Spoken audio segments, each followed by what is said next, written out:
right, welcome to Real Talk. I am your host, Paul Britton, and this week we're talking about when TV goes to Hollywood. That's right, we have television shows that have entered into the realm of movies, the Hollywood sphere, and so we're going to talk about those shows. The first one we're going to talk about is Star Wars: The Mandalorian and Grogu, not to be confused with The Mandalorian and Grogu. They had to let everybody know, hey, this is a Star Wars movie. So obviously this is season 4 of The Mandalorian, the mega Disney Plus hit show. And The Mandalorian was the first ever live action television show for Star Wars. It was basically used to launch Disney Plus, and to give it some cachet, to give it some heft beyond just, oh, we're kids movies and Marvel movies and Star Wars movies. We also have original programming, and here you go. And it's fantastic. It's just it's a classic Western show with a Star Wars sci-fi twist, and created by Jon Favreau, and Jon Favreau picks up the movie here too. And it features everybody's favorite Baby Yoda, aka Grogu. And it look, like it or not, it's the highest grossing ever movie opening weekend for a movie based on a television show. Now, full story, it's the lowest opening weekend adjusted for inflation for any Star Wars movie ever. So what does that all mean? I don't know. I don't know what to tell you. Like, it means that in some regards it's fantastic and amazing accomplishment, and in some regards it's a subpar disappointment. Disney came out and a month ago and said we're expecting 80 million, and that's what we're looking for, and it made just a hair over 80 million domestic. And so the reality of the franchise is that I can't start this conversation without acknowledging this movie did not open to $200 million.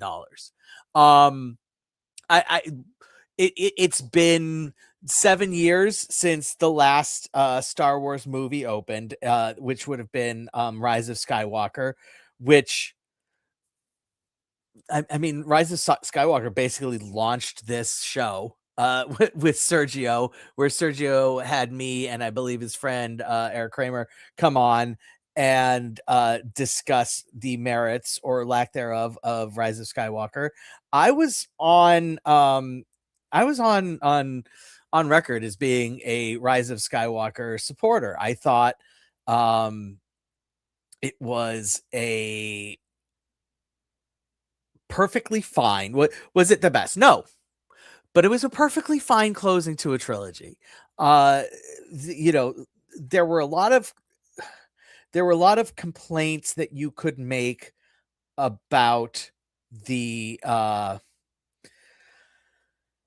there were a lot of complaints that you can make about the Rise of Skywalker, and there are a lot of complaints that you can make about the Mandalorian and Grogu. Rise of Skywalker, I thought, was a perfectly fine closing for what were two previously amazing movies. I would say that of the three major trilogies, it's the least effective of the three major least effective third movie of the three major trilogies. But I didn't think it was as bad as like Phantom Menace or whatnot. And Mandalorian and Grogu, you can only really compare it to the other two standalone movies, Rogue One and Solo. And I feel like The Mandalorian and Grogu does not live up to Rogue One, but Rogue One is a remarkable movie achievement. And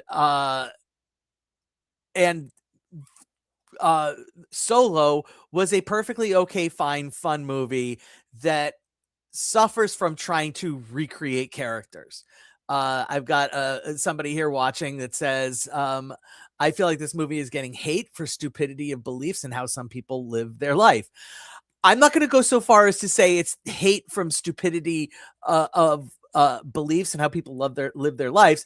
I think it's stupidity of how people decide to channel their fandom and believe that they are the arbiters of what constitutes a successful movie within this franchise that I have zero ownership over. The Mandalorian Grogu is a perfectly fine movie based on a television show. It's super entertaining. It absolutely feels like it has to be watched on a big screen. There are criticisms. It's set piece after set piece. Yes, that's a fair criticism, except for the giant 20-minute tail end of the second act, beginning of the third act, where you watch Grogu care for a wounded Din Mandalorian. You watch Grogu care for a wounded a wounded Mandalorian, and Grogu gets agency, and Grogu has the opportunity to to do things on his own. He's the child. He's 50 but still basically like a toddler. But the reality is that he's a fully capable and a powerful force user toddler. And and he shows that we get some genuine growth for Grogu.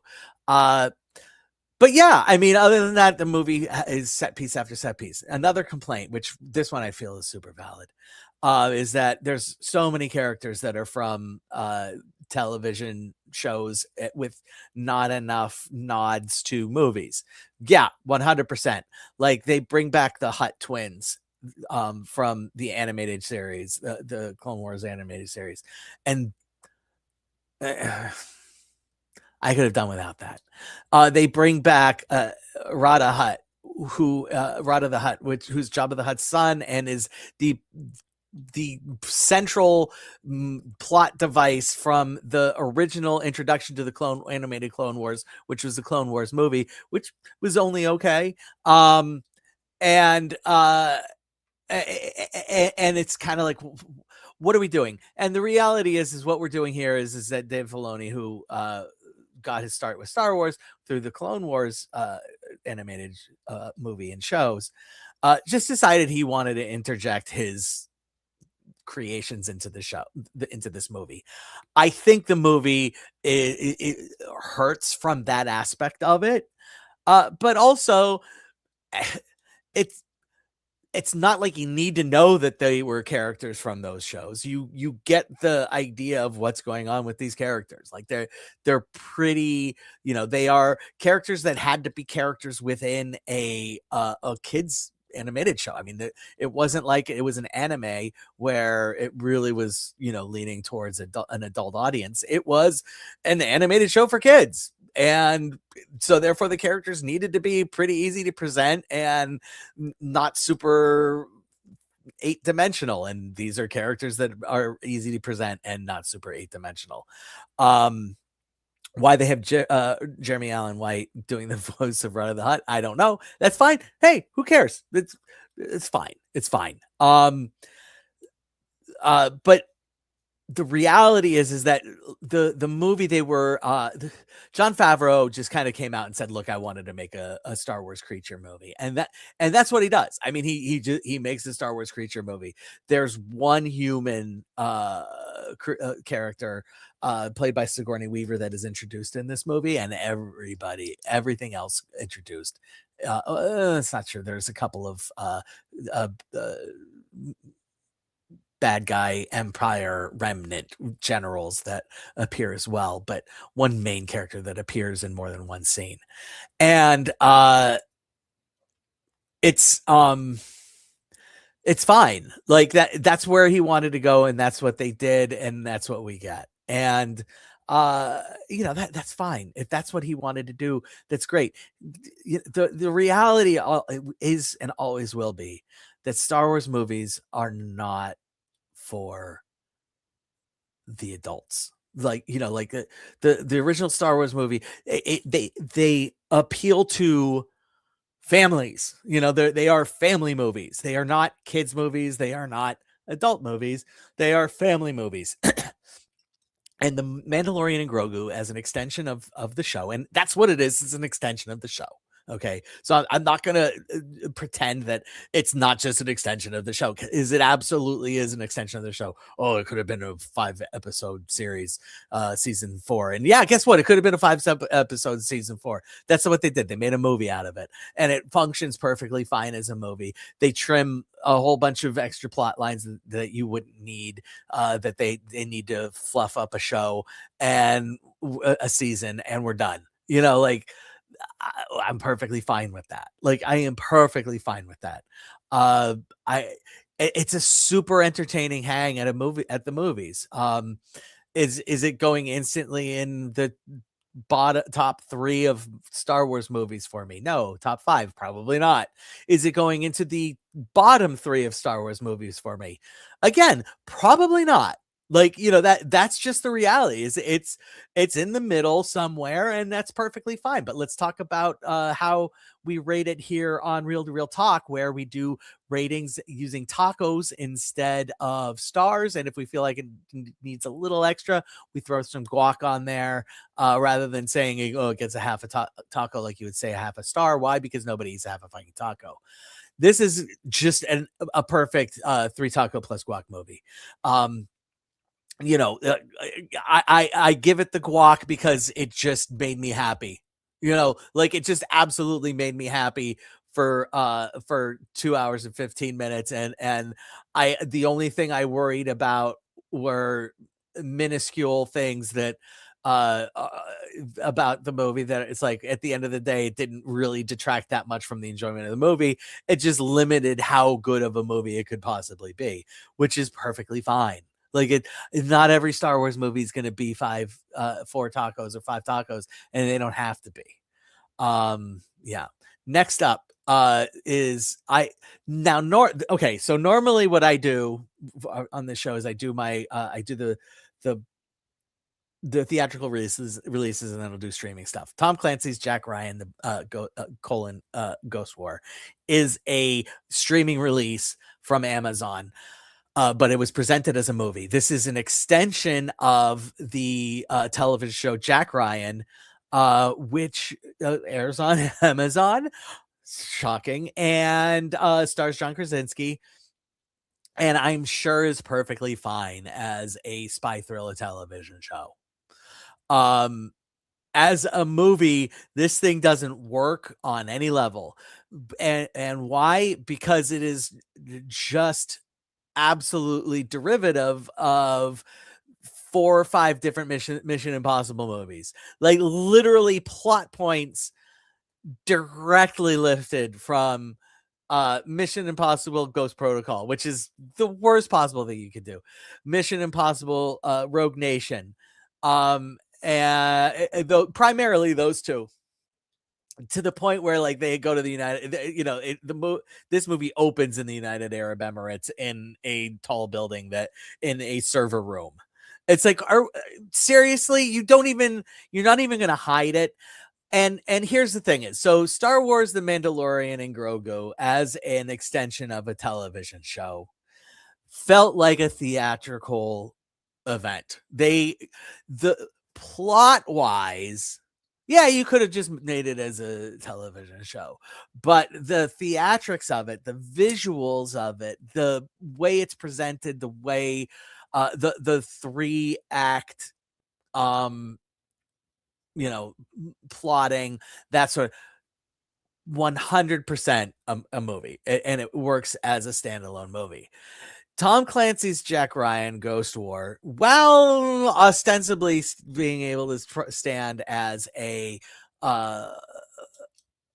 a standalone movie. Just 100% feels like 5 episodes stuck together, maybe 3 episodes stuck together, 3 episodes stuck together.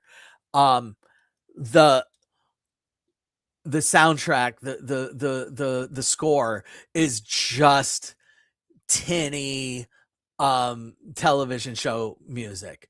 The the the um the set piece staging is long shot. Look, we're on a real boat, and these people are having a fight, even though neither of them are the actual actors. Like, everything feels like a television show. Everything. You go look at the director's credits, a whole bunch of television, and this as his directorial debut for a feature film. This is just doesn't feel anything like a feature film. And the story is just an unapologetic theft of the an unapologetic theft of the of Mission Impossible movies. And this isn't how you do um television to movies. And as a result, it gets 2 tacos. Like, I just I will never watch this again under any reason. Like, there's just no way I would ever watch this again. It just feels hollow and empty. And so that, the one movie is an example of, this is basically how you do a television show to movie if it's an extension of the television show, which is what Mandalorian and Grogu is. The other one is, here's an extension of a television show that just feels like the television show. Lastly, I say I Love Boosters, which is Boots Riley's latest foray into cinema. Boots Riley, as you may or may not be aware, had his directorial debut with Sorry to Bother You, starring Lakeith Stanfield, whom I love. And here he brings Lakeith Stanfield to play his much smaller role, with Keke Palmer and Taylor Page and Naomi Aki. And I just and Kara Young plays no. Kara Young. Wait, why am I missing some? Okay. Nope, that's right. I got the for the 3 primary characters. Okay.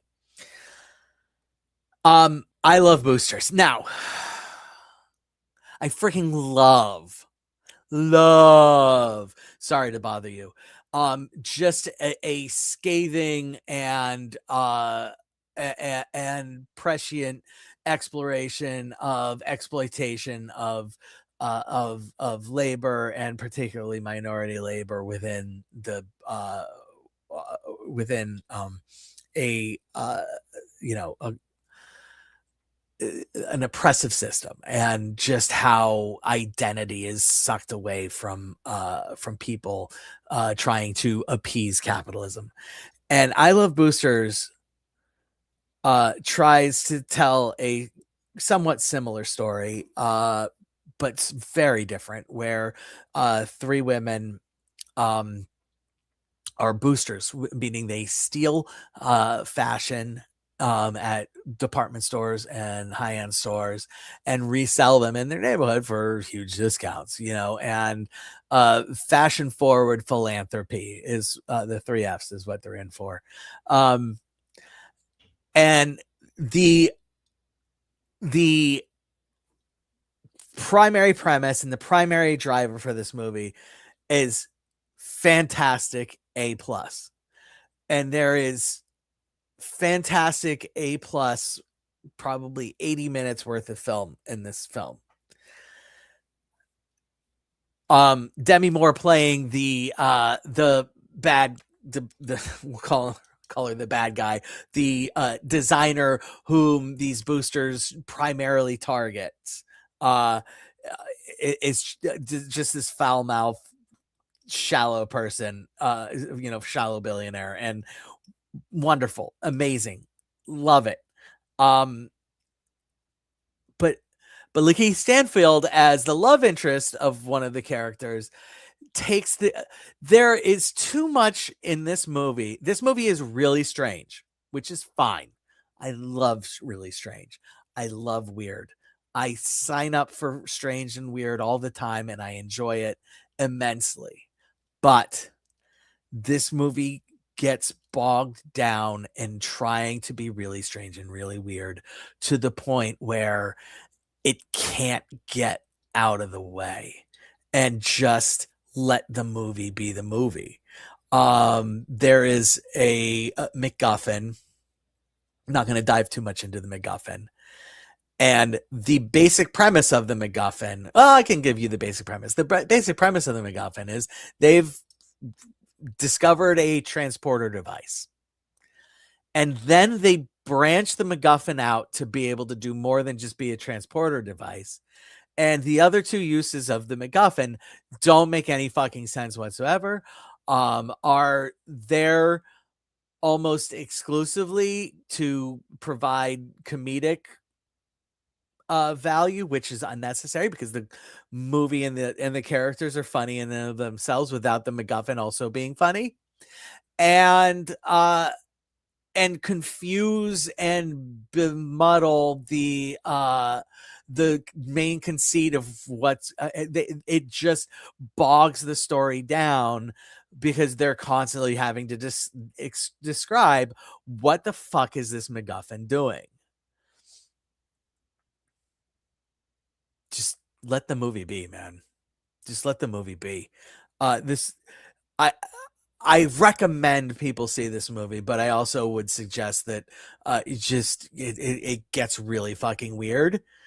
And some of that really fucking weird is unnecessary, and some of it is super fun. And so you have to accept the really weird because the really fucking fun, really weird really works. And the really weird that doesn't work really doesn't work. But overall, good movie, 100% worth seeing. And I give it 3 tacos. And I'm going to go see the next Boots Riley movie because he's 2 for 2. Even if his 2 for 2 is a home run and a single, hey, he's hit a home run and a single, and there's nothing wrong with that. There's nothing wrong with a home run and a single. And that's good. Good for Boots Riley. I'll be back here next week to talk about, at the very least, Backrooms. If you haven't seen Backrooms before, it's a web series on YouTube, and it is must watch viewing. Just watch the Backrooms. Even if you have no plans in going to see the movie, watch the Backrooms show, and then hopefully you'll want to go see the movie because I do, and I'll get to be talking about it next week. Have a great week, everybody. Go out and see movies.